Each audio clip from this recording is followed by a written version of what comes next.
항상 더 깊은 배움과 통찰을 갈망하시는 여러분, 오늘 저희의 심층 분석 시간에 오신 것을 환영합니다. 네, 반갑습니다. 오늘도 아주 흥미롭고 진지한 주제를 다뤄볼 예정이죠. 맞습니다. 오늘은요, 우주 최고의 권위자가 직접 서명한 완벽한 계약서가 있다고 한번 상상을 해보면서 시작하려고 합니다. 완벽한 계약서요? 네, 여러분의 궁극적인 성공, 그리고 영원한 안전을 100% 보장해주는 그런 계약서인 거죠. 심지어 면책 조항도 엄청 굵은 글씨로 박혀 있어요. 어떤 조항이죠? 내가 능력이 좀 부족하거나 막 심각한 실수를 저질러도 이 계약은 절대 파기되지 않는다는 겁니다. 와, 그거 정말 솔깃한데요.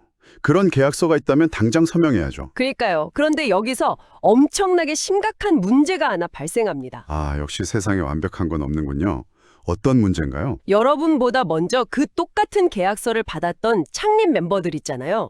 그 시스템에서 제일 중요한 위치를 차지하고 온갖 특권은 다 누리던 사람들이 네네. 그 사람들이 모조리 파산하고 시스템에서 쫓겨나는 장면을 여러분이 두 눈으로 직접 목격하게 된 겁니다. 아, 그거 참 진짜 충격적이겠네요. 그렇죠. 그 순간 여러분 손에 들린 그 완벽하다는 계약서가 과연 얼마나 안전하게 느껴지겠습니까? 저라면 당장 손발이 떨릴 것 같습니다. 저 사람들도 저렇게 쫓겨나는데 내 계약서도 언제든 그냥 휴지 조각이 될 수 있겠구나. 그런 극심한 공포가 밀려오겠죠. 맞아요. 바로 그겁니다. 오늘 우리가 마주할 아주 거대한 딜레마가 바로 이 지점에 있습니다. 아주 날카로운 비유네요. 완벽하다고 굳게 믿었던 시스템이 눈앞에서 붕괴하는 걸 목격한 사람이 겪게 되는 뭐랄까 아주 철저한 인지 부조화 상태를 말씀하시는 거죠. 네, 오늘 이 진지하고 깊이 있는 탐구의 목표가 바로 그겁니다. 우리가 다룰 수천 년 전에 기록된 문서, 바로 성경의 로마서 9장인데요. 로마서 9장이요. 네, 오늘 우리의 미션은 이 성경이라는 텍스트가 단순히 표면적인 모순에 머무르지 않고 그걸 넘어서 어떻게 가장 견고하고 영적인 진리를 제시하는지 그 문맥에 충실하게 파헤쳐 보는 겁니다. 좋습니다. 겉보기에는 가장 철통 같아 보이던 약속이 철저하게 실패한 것처럼 보이는 그 거대한 역사적 모순 한가운데서 네, 성경이 과연 어떻게 그 위기를 뒤집고 가장 굳건한 진리를 끌어내는지 그 이면의 논리를 아주 세밀하게 해체해 볼 필요가 있겠네요. 여러분 중에도 아마 비슷한 경험이 있으실 겁니다. 내 삶에서 가장 굳건하다고 믿었던 원칙이나 기반이 흔들리는 듯한 그런 위기 말이죠. 오늘 성경을 통해서 진정한 안전함의 근거가 뭔지 그 아하 모멘트를 같이 찾아보셨으면 좋겠습니다. 기대가 됩니다. 자, 그럼 본격적인 위기를 다루기 전에 이 계약서가 애초에 얼마나 완벽하게 쓰여 있는지부터 좀 짚고 넘어가야 할 것 같아요. 중요하죠. 원본 계약의 보증 수준이 어느 정도인지. 로마서 9장으로 넘어가기 직전인 8장이나 아니면 빌립보서 1장 같은 성경 기록들에 보면요. 믿는 자들의 구원에 대해서 그야말로 우주적인 수준의 보증을 선언하고 있거든요. 우주적인 수준이요? 네, 흔히 신학에서는 이걸 성도의 견인이라고 부르던데요. 이게 단순히 네가 끝까지 이를 악물고 버텨야 구원받을 수 있다. 이런 인간적인 정신력을 요구하는 게 아니잖아요. 전혀 아니죠. 오히려 구원의 근거를 우리 인간에게서 완전히 박탈해버리는 그런 강력한 선언에 가깝다고 봅니다만. 정확하게 보셨습니다. 이 보증의 핵심 메커니즘이 참 흥미로운데요. 구원의 궁극적인 근거와 동력을 그 연약하고 변덕스러운 우리 인간의 의지에서 전능하신 하나님의 주권으로 완전히 옮겨놓았다는 데 있습니다. 아, 나한테서 하나님께로 옮겨갔다. 네, 인간의 의지나 결단은 사실 수시로 흔들리고 실패하잖아요. 하지만 성경은 로마서 8장에서 이렇게 말합니다. 하나님이 미리 아시고 정하시고 부르시고 의롭다 하시고 마침내 영화롭게 하신다. 오, 주어가 다 하나님이네요. 맞습니다. 빌립보서 1장에서 너희 속에 착한 일을 시작하신 이가 그리스도 예수의 날까지 이루실 줄을 확신하노라. 이렇게 한 것도 완벽히 같은 맥락입니다. 시작하신 분이 전능자이시니까 그걸 완성하시는 분도 당연히 그분이시라는 논리군요. 그렇죠. 그 어떤 피조물이나 환경도 그분이 진실한 사랑에서 절대 끊어낼 수 없다는 그야말로 시스템적으로 실패가 불가능한 완벽한 안전장치를 제공하는 겁니다. 와, 그 논리대로라면 구원은 진짜 절대 실패할 수 없는 완벽한 폐쇄회로 시스템이어야 하잖아요. 내 능력이 아니라 전능하신 그분의 주권에 100% 달려있으니까요. 네, 이론적으로는 완벽하죠. 근데 여기서 잠깐만요. 완전히 모순되는 아주 충격적인 역사적 사실이 하나 등장합니다. 어떤 부분이죠? 바울이라는 인물이 1세기 로마 제국 시대를 살아가면서 마주해야 했던 진짜 끔찍한 현실. 바로 이스라엘의 역설 말입니다. 아, 이스라엘 민족의 그 역사적 실패를 말씀하시는 거군요. 네, 그렇습니다. 성경 역사를 보면 이스라엘은 하나님과 제일 먼저 계약을 맺었던 당사자잖아요. 아주 특별한 선택을 받은 민족이었죠. 그들에게는 엄청난 언약이 있었고 율법이 있었고 수많은 선지자들의 약속이 있었단 말이에요. 심지어 예수님께서도 유대인의 혈통으로 오셨잖아요. 맞습니다. 모든 특권을 다 가졌죠. 근데 정작 약속의 당사자인 그 유대인 다수가 예수님을 거부하고 십자가에 못 박고 복음을 극렬하게 핍박한 뼈아픈 현실이 일어났단 말이죠. 네, 참 아이러니한 역사적 비극이죠. 반면에 그 계약의 당사자가 전혀 아니었던 완전 외부에 있던 이방인들이 오히려 복음을 받아들이고 새로운 상속자로 막 편입이 된 겁니다. 기현상이 벌어진 거네요. 네, 이게 아까 제가 말씀드린 것처럼 완벽한 시스템을 갖춘 회사를 세운 창립 멤버들, 그 창업주 일가가 다 쫓겨나고 그냥 지나가던 외부인들이 갑자기 그 회사의 경영권을 장악한 거랑 완전 똑같은 상황이잖아요. 당시 성경의 기록자인 바울이 겪었을 심리적이고 신학적인 위기를 아주 현실적이고 생생하게 잘 짚어주셨네요. 바울 입장에서는 진짜 미칠 노릇 아니었을까요? 그렇죠. 바울이 느낀 그 깊은 슬픔은 단순히 내 동족이 불쌍하다 이런 감정적인 동족애 때문만은 아니었습니다. 그럼 다른 이유가 있었나요? 바울 자신이 유대교의 가장 엘리트 계층인 바리새인 출신이었습니다. 그는 구약 성경, 그러니까 이스라엘의 선택을 수없이 강조했던 신명기나 이사야와 같은 말씀들, 그리고 구원이 유대인에게서 난다는 예수님의 말씀을 누구보다 뼛속 깊이 잘 알고 있었거든요. 아, 머릿속에 성경 말씀이 꽉 차 있었겠네요. 네. 그런데 눈앞에 펼쳐진 현실을 보면 그 거룩한 약속들이 통째로 실패했거나 아니면 완전히 엉뚱한 방향으로 좌초해버린 것처럼 보였기 때문이죠. 와, 제가 만약에 1세기를 살던 유대인 그리스도인이었다면 진짜 머리가 하얗게 질렸을 것 같아요. 혼란의 극치였겠죠. 그니까요. 속으로 막 잠깐만. 하나님이 이스라엘 민족이랑 맺은 저 수천 년짜리 거룩한 계약도 이스라엘이 말 좀 안 듣는다고 절대 한순간에 파기해버리셨는데 네네. 이제 막 이방인인 나랑 맺은 새 계약이라고? 과연 끝까지 지켜지겠어? 언제 버림받을지 모른다는 의심이 진짜 폭발했을 것 같거든요. 맞습니다. 이 딜레마는 단순히 이스라엘 민족의 불행이라는 차원을 넘어섭니다. 하나님이 약속하신 말씀 자체가 실패할 수 있는가라는 신앙의 가장 밑바탕, 그 근본을 흔드는 치명적인 질문이거든요. 아, 근본이 흔들리는 거군요. 네, 당시 사람들의 혼란을 가중시킨 또 다른 이유는 구약 성경 내부에도 이미 이런 파국을 암시하는 듯한 예언들이 존재했다는 점입니다. 진짜요? 성경에요? 네, 예를 들면 아모스 선지자는 이스라엘을 향해서 너희는 내게 구수족속 같지 아니하냐 이렇게 말했습니다.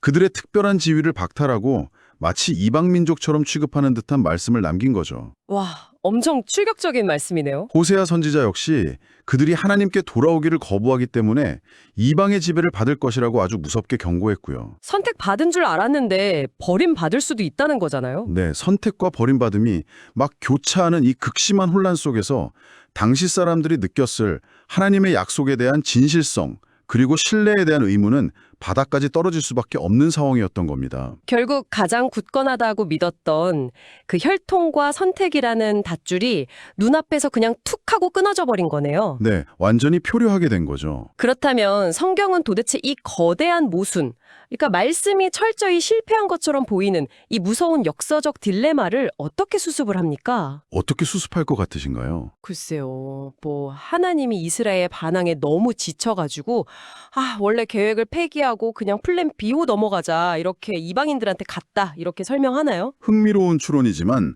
바울은 절대 그런 도피성 논리를 사용하지 않습니다. 오히려 로마서 9장 6절에서 아주 단호하고 도발적인 선언을 던지면서 정면 돌파를 시도합니다. 정면 돌파요? 뭐라고 선언했는데요? 하나님의 말씀이 폐하여진 것 같지 않도다 이렇게 말이죠. 즉 현실은 모든 궤도를 이탈해서 무너진 것 같고 계약이 다 파기된 것처럼 보이지만 사실 하나님의 말씀은 단 한 번도 실패한 적이 없다는 선언입니다. 잠깐만요. 그건 너무 억지 아닙니까? 아니, 유대인 다수가 예수님을 거부하고 시스템에서 떨어져 나갔는데 말씀이 실패하지 않았다뇨. 바울이 그렇게 당당하게 주장할 수 있는 근거가 바로 그 다음 구절에 아주 명확하게 나옵니다. 뭡니까?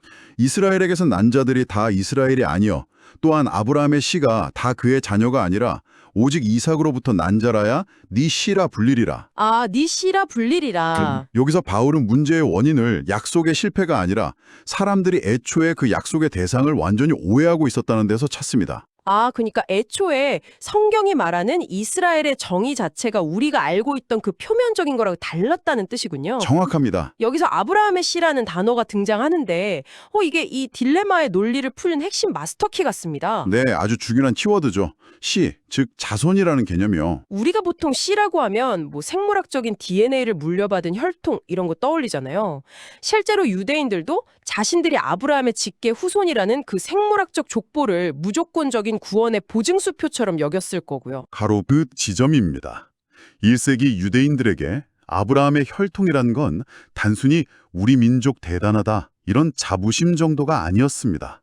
그건 하나님 나라를 유업으로 받을 상속자의 자격, 구원과 직결되는 아주 절대적인 특권이었죠. 어마어마한 프라이드였겠네요. 네, 그런데 바울은 창세기에 기록된 아주 오래된 아브라함의 역사를 쓱 끌어와서 그들의 혈통주의가 얼마나 허상인지 아주 논리적이고 뼈 아프게 해체해버립니다. 어떻게 해체하죠? 성경의 창세기 기록을 저도 좀 떠올려 보면 아브라함한테는 이삭 말고도 분명히 아들이 또 있었잖아요. 이스마엘이요. 그렇죠. 이스마엘이 있었죠. 오히려 그 생물학적인 순서로만 딱 따지면 이스마엘이 첫째 아들 아닙니까? 아브라함의 DNA를 가장 먼저 물려받은 찐 장자라는 말이죠. 아주 합리적인 의심입니다. 만약에 하나님의 그 상속권이 단순히 혈통, DNA 이런 육적인 문제였다면 당연히 이스마엘이 그 모든 약속을 물려받았어야 맞는 거잖아요. 논리적으로는 그렇습니다. 그런데 성경은 이스마엘을 상속자에서 철저히 배제해버리고 오직 둘째인 이삭만 진짜 상속자, 진짜 씨로 인정을 한단 말이에요. 왜 이런 차별이 발생한 겁니까? 그 이유를 알기 위해서는 이스마엘과 이삭이 태어난 방식, 즉 이 두 사람의 출생의 메커니즘을 쫙 대조해보면 아주 명확해집니다. 출생의 방식이요? 네, 이스마엘은 어떻게 태어났습니까? 하나님의 약속이 자꾸 지연되니까 초조해진 아브라함과 사라가 자신들의 생각과 인간적인 통상적 방법을 동원했죠. 아, 사라의 여종이었던 하갈을 통해서 아이를 낳은 거 말씀이시죠? 맞습니다. 이것은 철저하게 인간의 상식, 생물학적인 능력, 그리고 사람의 뜻과 계획으로 만들어낸 결과물이었습니다. 바울은 갈라디아서 4장 29절에서 이를 가리켜 육을 따라 난 자라고 아주 정확하게 규정합니다. 아, 육을 따라 난 자. 결국 인간의 노력과 현실적인 타협이 만들어낸 산물이라는 거군요. 그렇죠. 반면에 이삭의 출생은 어떻습니까? 그 시작부터가 인간의 상식으로는 도저히 불가능한 영역에 있었습니다. 99세, 100세 뭐 이럴 때였으니까요? 아브라함의 나이가 거의 100세였고 사라 역시 90세로 생물학적인 출산 능력이 완전히 끝난, 성경의 표현을 빌리자면 말 그대로 죽은 자와 같은 절망적인 상태였죠. 네, 완전 불가능한 상황이었죠. 그런 닫혀버린 상황에서 내년 이맘때 내가 반드시 돌아오리니 사라에게 아들이 있으리라 하신 하나님의 일방적인 약속의 말씀이 기적적으로 주어집니다. 와, 그러니까 이삭은 인간의 생물학적 능력이나 계획이 제로, 완전 0%인 상태에서 오직 하나님의 주권적인 뜻과 약속의 능력으로만 태어난 거네요. 정확하게 보셨습니다. 생명이 도저히 잉태될 수 없는 불가능한 곳에서 오직 하나님의 개입으로 생명이 주어졌다는 점에서 이것은 예수님의 부활의 능력과도 맞닿아 있는 아주 깊은 영적 의미를 가집니다. 엄청난 의미네요. 그래서 바울은 이삭을 가리켜서 성령을 따라 난 자, 즉 약속의 자녀라고 부르며 이스마엘과 완벽하게 대조를 이루게 하는 겁니다. 아, 이제 확실히 이해가 됩니다. 그러니까 바울이 오직 이삭으로부터 난 자라야 내 씨라 불리리라 이렇게 선언한 건 뭐 하나님이 첫째인 이스마엘은 미워하고 둘째인 이삭만 편애하셨다 이런 얄팍한 감정적인 차원의 이야기가 아니었군요. 전혀 아니죠. 진짜 씨의 자격을 결정하는 본질적인 알고리즘이 혈통이라는 껍데기나 생물학적 조건에 있는 게 아니라 네. 이삭이 태어났던 것과 완벽히 동일한 메커니즘, 즉 전적인 하나님의 은혜와 주권, 그리고 성령의 능력으로 거듭나는 영적 출생에 있다는 그 진리를 말하는 거네요. 와, 오늘 심층 분석의 핵심 원리를 완벽하게 추출해 내셨습니다. 만약 이걸 더 큰 그림과 연결해 본다면 바울이 도달한 그 압도적인 결론의 깊이가 얼마나 대단한지 알 수 있습니다. 어떤 그림이죠? 성경에 말하는 진짜 이스라엘, 즉 하나님 나라를 유업으로 받을 진정한 상속자의 자격은 처음부터 단 한 번도 육적인 혈통이나 인간의 어떤 노력, 율법적 행위에 있었던 적이 없다는 겁니다. 한 번도 없었다. 네. 유대인들은 자신들이 혈통적으로 아브라함의 자손이라는 그 껍데기 같은 사실에만 취해서 정작 아브라함의 진짜 상속자를 결정짓는 그 보이지 않는 본질, 은혜와 약속의 방식을 완전히 놓치고 있었던 거죠. 유대인들의 진짜 치명적인 착각이었네요. 그들은 하나님이 갑자기 혈통이라는 룰을 깨버리고 이방인들을 구원하는 은혜라는 새로운 룰을 만들었다고 막 화를 냈을 텐데 네네. 바울의 논리에 따르면 애초에 하나님의 룰은 창세기 아브라함 때부터 1세기 로마 시대까지 변함없이 오직 은혜와 약속 이거 딱 하나뿐이었다는 거잖아요. 그렇습니다.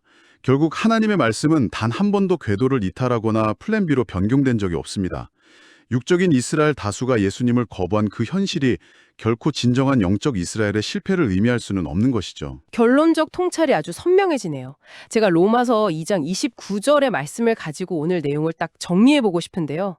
표면적 유대인이 유대인이 아니라 마음의 할례를 받은 이면적, 그러니까 영적 유대인이 진짜라는 거군요. 완벽한 요약입니다. 로마서 9장의 이 논증은 단순히 과거 이스라엘의 역사를 해석하는 데 그치는 게 아닙니다. 이건 구원의 본질에 대한 거대한 패러다임의 전환을 요구하는 메시지죠. 그렇다면 처음에 제기되었던 그 무서운 딜레마 있잖아요. 유대인 다수가 예수님을 거부했으니 하나님의 약속이 실패한 것 아닌가? 라는 그 질문에 대한 완벽한 해소가 이루어지네요. 어떻게 해소가 되죠? 결국 육적인 이스라엘의 역사적 몰락은 하나님의 말씀이 궤도를 이탈해서 실패한 게 아니라는 거잖아요. 오히려 혈통이나 인간적 공로를 의지하는 육적 신앙이 얼마나 철저히 한계가 있고 파산할 수밖에 없는지 그걸 역사적으로 증명해준 사건이었던 거네요. 아주 훌륭한 통찰입니다. 덧붙여서 오히려 그 거대한 위기와 실패처럼 보이는 역사적 현상 이면에서 하나님은 뭘 하고 계셨느냐? 네, 뭘 하고 계셨죠? 처음부터 의도하셨던 진짜 상속자들, 즉 인간적인 자격이나 혈통이 없더라도 오직 예수님을 믿는 믿음과 약속으로 태어나는 영적인 이스라엘을 전 세계 이방인들 속에서 계속 불러내고 계셨던 겁니다. 와, 인간의 좁은 눈에는 그게 위기요 실패로 보였지만 하나님의 거대한 섭리 안에서는 자신의 약속을 가장 순수하고 본질적인 형태로 완성해 가시는 놀라운 과정이었던 셈이죠. 정말 소름이 돋는 반전입니다. 표면적으로는 1세기 로마 제국 시대를 막 뒤흔들었던 거대한 역사적 위기였는데 그 바닥을 깊이 펼쳐보니까 하나님의 절대적인 주권이라는 절대 흔들리지 않는 굳건한 기반이 다 버티고 있었던 거네요. 맞습니다. 바울이 그토록 절망적인 현실 앞에서도 어떻게 그렇게 당당하게 하나님의 말씀이 결코 폐하여진 것 같지 않도다 이렇게 외칠 수 있었는지 이제야 완벽하게 이해가 됩니다. 우리가 눈에 보이는 현상이나 표면적인 조건에만 집착할 때 가장 놓치기 쉬운 그 영적인 본질을 아주 명확하게 짚어주는 대목이죠. 성경은 일관되게 인간의 실패가 결코 하나님의 주권적인 계획을 좌초시킬 수 없음을 진지하게 보여줍니다. 자, 여러분, 오늘 이 깊고 방대한 성경의 심층 논증을 함께 따라오시면서 어떤 생각이 드셨습니까? 이 오래된 텍스트의 이야기가 단순히 1세기 유대인들만의 어떤 역사적 해프닝으로 끝나는 게 아닙니다. 그렇죠. 지금 우리에게도 적용되는 이야기죠. 오늘날 우리의 삶, 그리고 사고방식을 완전히 뒤흔들 수 있는 아주 강력한 철학적, 영적 도전을 던지고 있거든요. 어떤 도전일까요? 우리는 종종 우리의 정체성이나 가치, 심지어 신앙적인 자격이나 정당성조차 그 육의 혈통에서 찾으려고 할 때가 많습니다. 내가 물려받은 배경, 스펙, 내가 뼈 빠지게 이뤄낸 인간적인 노력, 아니면 남들에게 내세울 만한 도덕적 우월감, 이런 것들 말입니다. 아주 날카로운 적용이네요. 이런 조건들이 마치 1세기 유대인들이 꽉 쥐고 절대 안 놓으려고 했던 그 아브라함의 DNA처럼 나를 안전하게 지켜줄 궁극적인 보증수표라고 믿고 살아간다는 거죠. 하지만 오늘 성경이 증명했듯이 인간의 조건이나 행위로 쌓아 올린 정체성은 내 주변 환경이 변하거나 나보다 더 뛰어난 누군가가 탁 나타나면 언제든지 그냥 모래성처럼 무너지고 맙니다. 가장 굳건해 보이던 이스라엘의 혈통주의가 철저히 파산했던 것처럼 말이죠. 만약 우리의 궁극적인 가치나 구원의 자격이 우리의 능력이나 타고난 혈통에 달려있다면 우리는 영원히 불안에 떨며 살 수밖에 없습니다. 내 조건이 조금만 흔들려도 내 존재 자체의 가치도 같이 흔들려 버릴 테니까요. 맞아요. 매일매일이 피말리는 경쟁이겠죠. 하지만 성경이 말하는 그 진짜 자격, 즉 이삭과 같이 오직 하나님의 변치 않는 약속과 일방적인 은혜로 주어지는 그 영적인 정체성에 우리의 기반을 딱 둔다면 이야기는 완전히 달라집니다. 우리의 어떠함과 전혀 상관없이 나를 선택하고 부르신 그분의 주권만이 나의 궁극적인 안전망이 되는 것이죠.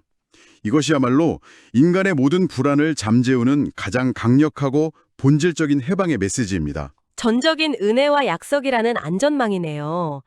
자, 오늘 이 심층 분석을 마무리하면서 여러분 스스로 고민해 보실 수 있는 아주 진지하고 도발적인 질문을 하나 남겨드리고 싶습니다. 네, 들어보죠. 만약 우리의 삶에서 가장 본질적인 정체성, 그리고 그 상속권이라는 게 내가 타고난 조건이나 나의 업적, 즉 육으로 결정되는 게 아니라 오직 전적인 은혜와 약속이라는 패러다임으로만 주어지는 것이라면, 네, 그렇다면 오늘 하루 나와 완전히 다른 삶의 배경이나 스펙을 가진 타인을 바라보는 우리의 시선은 과연 어떻게 달라져야만 할까요? 인간의 성공과 가치를 측정하던 우리의 기존 방식은 완전히 붕괴되어야 마땅한 것 아닐까요? 아주 묵직한 질문이네요. 나의 자격이 내 안에서 나온 게 아님을 진정으로 깨달은 사람이라면 타인을 향해서 내가 가진 알량한 조건이나 스펙으로 우월감을 느끼는 게 얼마나 얄팍하고 허망한 일인지 깊이 깨닫게 될 겁니다. 그렇죠. 나보다 못한 조건을 가진 사람을 경멸할 이유도 없고, 반대로 나보다 훨씬 뛰어난 조건을 가진 사람 앞에서 비굴해질 이유도 완전히 사라지게 되는 거잖아요. 오직 자격 없는 자에게 주어진 그 놀라운 은혜에 대한 깊은 경외함만이 남게 되겠죠. 타인을 다시 바라보는 그런 지적인 패러다임의 전환을 꼭 경험해 보시기를 바랍니다. 네, 오늘 성경이 던지는 이 깊은 통찰이 여러분의 삶에 진정한 자유와 흔들리지 않는 안전함을 가져다 주기를 바랍니다. 저희는 다음 시간에도 세상에서 가장 도발적이고 깊이 있는 텍스트 탐구로 여러분의 지적 갈증을 시원하게 채워드리러 다시 돌아오겠습니다. 함께해 주셔서 감사합니다.